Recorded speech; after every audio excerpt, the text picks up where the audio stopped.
नमस्कार दोस्तों, आप सबका स्वागत है मेरे YouTube चैनल के ऊपर। दोस्तों, आज की हम इस वीडियो के अंदर चर्चा करेंगे जो शॉर्ट सेलिंग बैन किया हुआ है सेबी ने। ठीक है, ऐसी क्या मजबूरी है कि उसको हटाना ज़रूरी है। ठीक है, और शॉर्ट सेलिंग किस तरीके से मार्केट के लिए ज़रूरी भी होती है, ये भी हम चर्चा करेंगे आज की वीडियो के अंदर। जैसा कि दोस्तों आप सब लोग जानते होंगे कि शॉर्ट सेलिंग को 23 मार्च से सेबी ने लगाया। ठीक है, क्योंकि मार्केट बहुत ज़्यादा गिरी थी मार्च मंथ के अंदर। ठीक है, तो वहाँ पर शॉर्ट सेलिंग को बैन किया गया।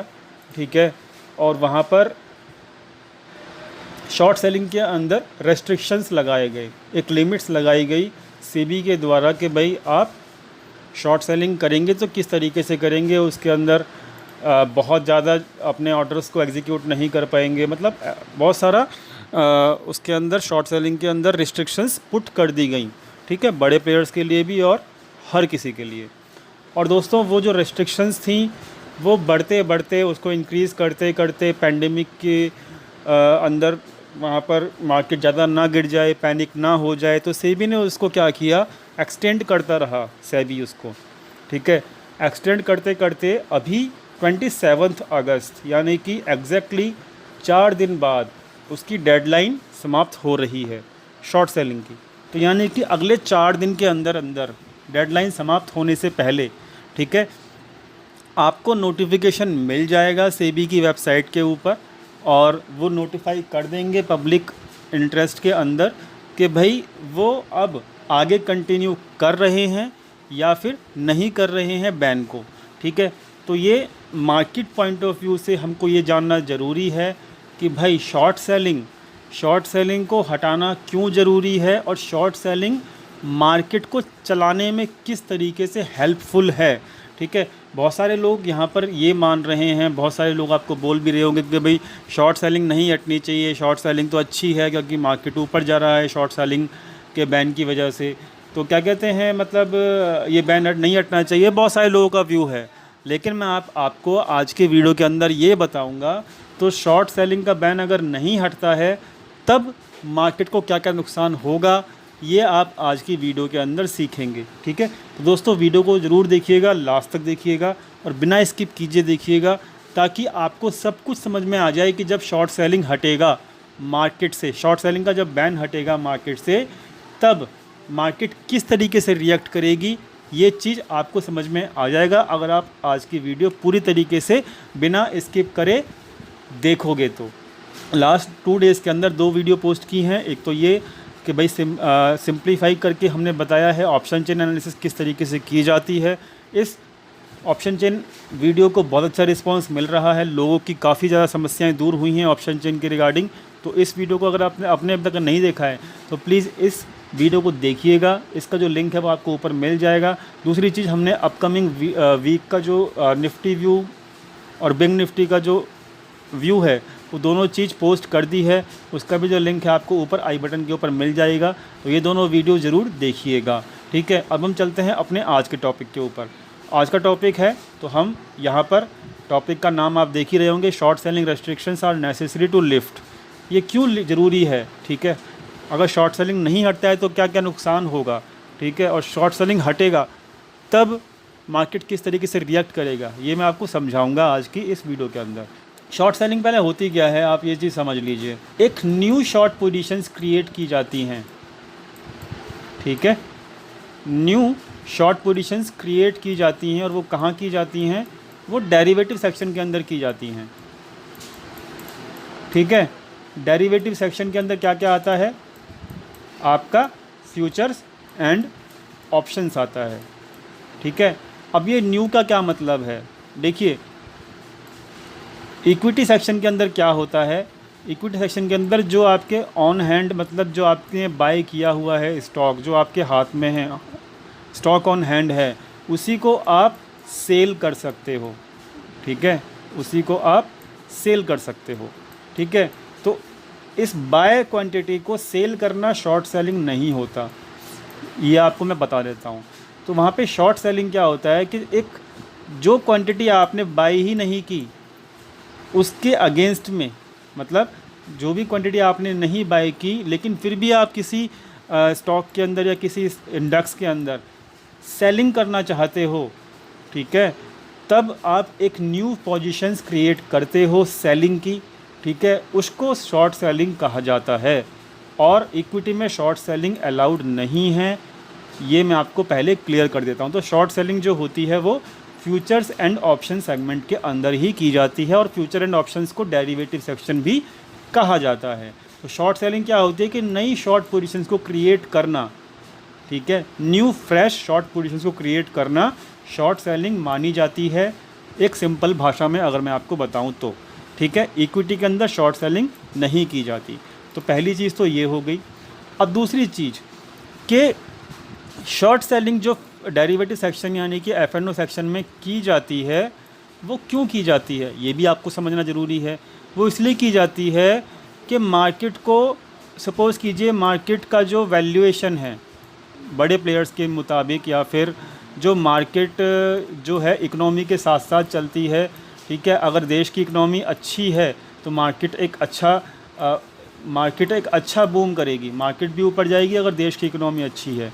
लेकिन दोस्तों अगर देश की इकनॉमी डाउन है और मार्केट अगर ऊपर जा रही है तो वहाँ पे क्या होता है कि वैल्यू ऑफ द मार्केट वो होता है फेयर वैल्यू, नहीं, फेयर वैल्यू पे मार्केट नहीं होती, ठीक है। तो यहाँ पर क्या होता है, ये डिसबैलेंस हो जाता है, ठीक है। यहाँ पर क्या होता है कि यहाँ पर मार्केट डिसबैलेंस हो जाती है, किसके अगेंस्ट में, इकोनॉमी के अगेंस्ट में। तो ये डिसबैलेंस को बैलेंस करने के लिए, ठीक है, डिसबैलेंस को बैलेंस करने के लिए फ्यूचर एंड ऑप्शन सेगमेंट का यूज़ किया जाता है। वहाँ पर न्यू शॉर्ट पोजीशंस क्रिएट की जाती हैं और उनको कहते हैं शॉर्ट सेलिंग। और उस न्यू शॉर्ट पोजीशंस की हेल्प से मार्केट को, जो ये मार्केट है उसको इकोनॉमी के हिसाब से जो वैल्यूएशन होती है मार्केट की, उस वैल्यूएशन के ऊपर लेके आया जाता है जो मार्केट की फेयर वैल्यू होती है, और वहाँ पर एक बैलेंस क्रिएट करने की कोशिश की जाती है, ठीक है। अब आपके माइंड में एक सवाल आएगा कि ये तो हम समझ गए शॉर्ट सेलिंग क्या होता है, कहाँ होती है, ये भी हम समझ गए। ये भी हम समझ गए कि इकोनॉमी और मार्केट दोनों साथ साथ चलती हैं, लेकिन इसके बीच में जब भी डिसबैलेंस हो जाता है तो उसको बैलेंस किस तरीके से किया जाता है। लेकिन अभी आपके माइंड में ये सवाल आएगा कि भाई डिसबैलेंस होता क्यों है, ठीक है, डिसबैलेंस होता क्यों है। तो हम ये भी चेक कर लेते हैं कि भाई डिसबैलेंस क्यों होता है, ठीक है। अब ये लेटेस्ट डिसबैलेंस की अभी हम पहले बात कर लेते हैं। तो दोस्तों लेटेस्ट डिसबैलेंस क्यों हुआ, वहाँ पर शॉर्ट सेलिंग को रिस्ट्रिक्ट कर दिया गया, मतलब वहाँ पे बैन लगा दिया गया। अब क्या होगा कि शॉर्ट सेलिंग में क्या होगा कि बड़े प्लेयर्स अगर शॉर्ट करना भी चाहेंगे तो उनके ऊपर रिस्ट्रिक्शंस हैं, वो शॉर्ट नहीं क्रिएट कर सकते, ठीक है। तो और रिटेल ट्रेडर्स यहाँ पर क्या होते हैं, रिटेल ट्रेडर्स यहाँ पर हमेशा बुलिश होते हैं मार्केट के प्रति। ये हम ऑलरेडी अपने बहुत सारे वीडियोस के अंदर चर्चा कर चुके हैं, उनके डाटा पॉइंट्स को भी देख चुके हैं।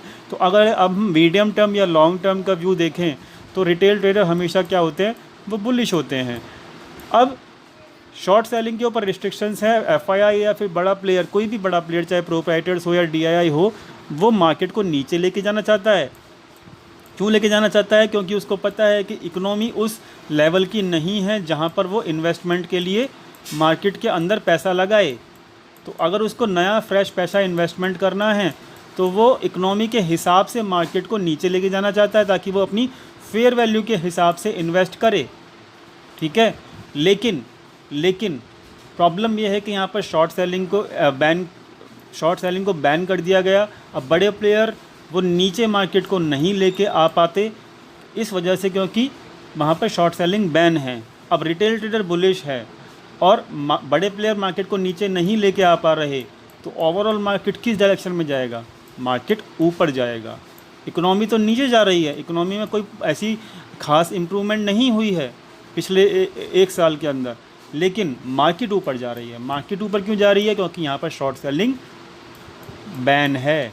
बड़े प्लेयर यहाँ पे शॉर्ट पोजीशंस क्रिएट नहीं कर सकते, उनके अंदर रिस्ट्रिक्शंस लगाई हुई है और बहुत लिमिटेड शॉर्ट सेलिंग को परमिशन दी गई है, ठीक है। तो अब क्या होगा, इकोनॉमी तो नीचे वहीं पे पड़ी हुई है जहाँ पर इकोनॉमी ऑलरेडी थी, रिटेल मार्केट, रिटेलर्स और ये शॉर्ट सेलिंग की बैन होने की वजह से मार्केट चली गई ऊपर। तो अब ये क्या क्रिएट हो गया, इकोनॉमी और मार्केट दोनों के बीच में क्या क्रिएट हो गया, वहाँ पर एक डिसबैलेंस क्रिएट हो चुका है।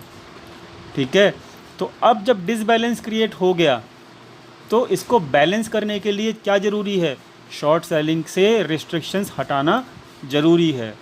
ठीक है, ताकि मार्केट अपने फेयर वैल्यू के ऊपर आ जाए।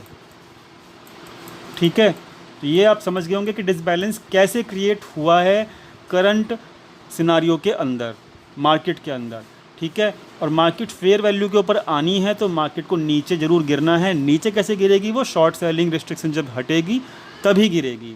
ठीक है, अब ये एक बात और है कि बड़े प्लेयर जो होते हैं वही मार्केट को ऊपर के लेवल के ऊपर सस्टेन कर सकते हैं। मतलब जो मार्केट अप जाएगी वो बड़े प्लेयर के पैसे से ही जाएगी, और बड़े प्लेयर को अगर इन्वेस्ट करना है तो बड़ा प्लेयर क्या करेगा, बड़ा प्लेयर मार्केट की फेयर वैल्यू के ऊपर ही इन्वेस्ट करेगा। ये उसकी खासियत है, और तभी इन्वेस्ट करेगा जब मार्केट फेयर वैल्यू के आसपास मिलेगी उसको। तो यहाँ पर बड़ा प्लेयर को अगर इन्वेस्टमेंट चाहिए, और देखिए सेबी भी जानता है, सेबी भी जानता है कि यहाँ पर बड़े प्लेयर का पार्टिसिपेशन होना मार्केट के अंदर बहुत ज़्यादा ज़रूरी है।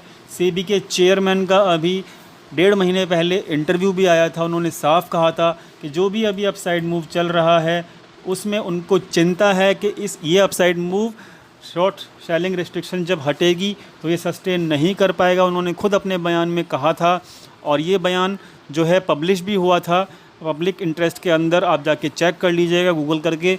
ठीक है, और वहाँ पर उन्होंने साफ साफ कहा था कि जो अपसाइड मूव रिसेंटली पिछले 1 से 2 महीने के अंदर आया है, 10,000 के ऊपर जो मार्केट गया है, इस अपसाइड मूव के अंदर केवल और केवल रिटेल ट्रेडर्स का पार्टिसिपेशन है। और एक ये चिंता का विषय है क्योंकि मार्केट वहाँ पे सस्टेन नहीं करता है अपसाइड लेवल के ऊपर। ये खुद मैं नहीं कह रहा, ये खुद सेबी के चेयरमैन कह रहे हैं।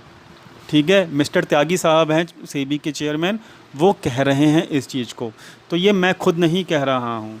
ठीक है, तो यहाँ पर वो भी जानता है, सेबी भी जानता है कि ऊपर के लेवल के ऊपर मार्केट नहीं सस्टेन कर पाएगा, और मार्केट को जानता है सेबी कि फेयर वैल्यू के आसपास ज़रूर आना है। और वो सेबी को सामने ये भी मजबूरी है कि भाई बड़े प्लेयर्स को इन्वेस्टमेंट का मौका ज़रूर देना पड़ेगा सेबी को, ये भी ज़रूरी है।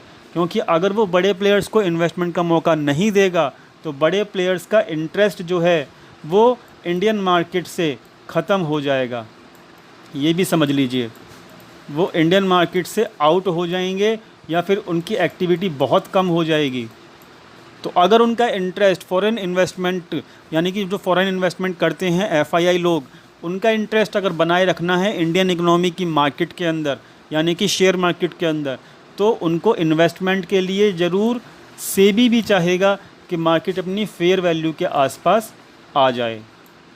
ठीक है, तो इसलिए अब सेबी के सामने भी प्रॉब्लम है, ये प्रॉब्लम है कि वो शॉर्ट सेलिंग की रिस्ट्रिक्शंस को हटाना उसके लिए मजबूरी बन चुका है। लेकिन यहाँ पर वो पहले ही 1.5 महीने चेतावनी दे चुका है रिटेल ट्रेडर्स को कि भाई ये जो अपसाइड मूव है इसके अंदर बड़े प्लेयर्स ने पैसा इन्वेस्ट नहीं किया है।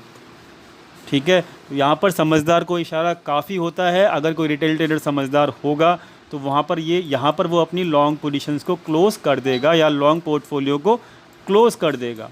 और मैंने हमेशा डिफरेंट वीडियोज़ के अंदर, अपने पुराने वीडियोज़ के अंदर बताया हुआ है कि यहाँ पर एक फ़ॉल ज़रूर आएगा, लेकिन वो फॉल तभी आएगा दोस्तों जब यहाँ पर शॉर्ट सेलिंग का बैन हटेगा। तो आई होप कि आपको यहाँ पर समझ में आ गया होगा कि सेबी किस तरीके से, उसके सामने क्या मजबूरी है सेबी के सामने कि वो शॉर्ट सेलिंग के बैन को ज़रूर हटाएगा। और शॉर्ट सेलिंग का बैन हटना बहुत ज़्यादा ज़रूरी भी क्यों है, क्योंकि ये डिसबैलेंस जो हो चुका है इकोनॉमी और मार्केट के बीच में, इसको एक बैलेंस्ड लेकर आना है और मार्केट को फेयर वैल्यू के ऊपर लेके आना है सेबी को भी। और ये जानता है सेबी ताकि वहाँ पर इन्वेस्टमेंट क्रिएट हो सके फॉरेन इन्वेस्टमेंट्स के द्वारा, फॉरेन इंस्टीट्यूशंस के द्वारा। अगर ये नहीं कर पाएगा ना सेबी, तो वहाँ पर मार्केट में बड़े प्लेयर्स की पार्टिसिपेशन ख़त्म हो जाएगी और वहाँ मार्केट जो है बिल्कुल एक तरीके से नीरस हो जाएगी। ठीक है। और आप ये सब जानते ही होंगे मेरे पुराने वीडियोस के थ्रू कि केवल और केवल बड़े प्लेयर्स ही मार्केट को कंट्रोल करते हैं, और जब बड़े प्लेयर्स ही नहीं रहेंगे मार्केट को, तो कंट्रोल करने का पूरा ठेका कौन लेगा? कोई भी नहीं बचेगा वहाँ पे। मार्केट को एक रैशनलाइज तरीके से चलाने की जो जिम्मेदारी होती है वो बड़े प्लेयर्स के द्वारा ही होती है, और बड़े प्लेयर्स जब रहेंगे ही नहीं तो मार्केट रैशनलाइज तरीके से नहीं चल पाएगी। ये चीज़ भी सेबी को पता है।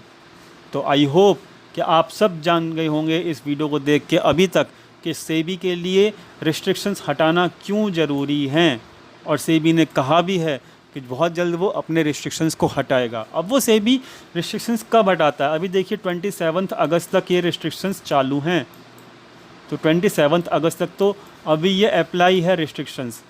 अब 27 अगस्त के बाद हो सकता है कि ये एक 1 मंथ, ये मतलब मेरा व्यू है कि भाई 1 मंथ और एक्सटेंड कर दे, ठीक है, लेकिन वो हटाएगा ज़रूर, ये ज़रूरी है।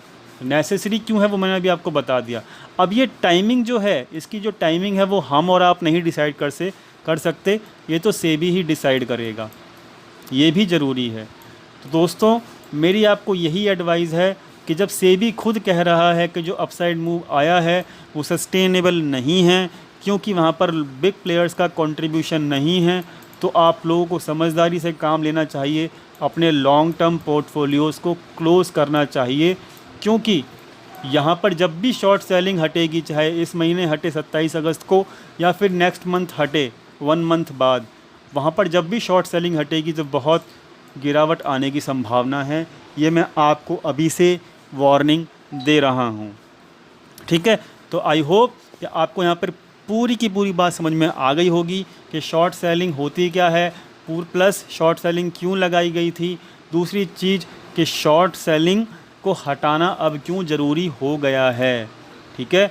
तो आई होप कि आपको यहाँ पर इस वीडियो के अंदर कुछ भी नया सीखने को मिला, तो प्लीज़ वीडियो को लाइक ज़रूर कीजिएगा और दोस्तों के साथ शेयर कीजिएगा और चैनल को सब्सक्राइब कीजिएगा। और जो ऑप्शन चेन के ऊपर जो ये प्लेलिस्ट जो बनी हुई है, ठीक है, प्लेलिस्ट के अंदर जो ऑप्शन चेन बनी हुई है, लर्न टू एनालिसिस बनी हुई है, ये वीडियोस अगर आप देखोगे, इस प्लेलिस्ट की जो वीडियोस हैं वो अगर आप चेक करोगे दोस्तों, बहुत नॉलेज मिलेगी आपको, बहुत ज़्यादा नॉलेज मिलेगी। और आप जानते हो कि हम अपने चैनल के ऊपर केवल और केवल लॉजिकल बात ही करते हैं, कोई फालतू की बातें आपको नहीं बताते हैं।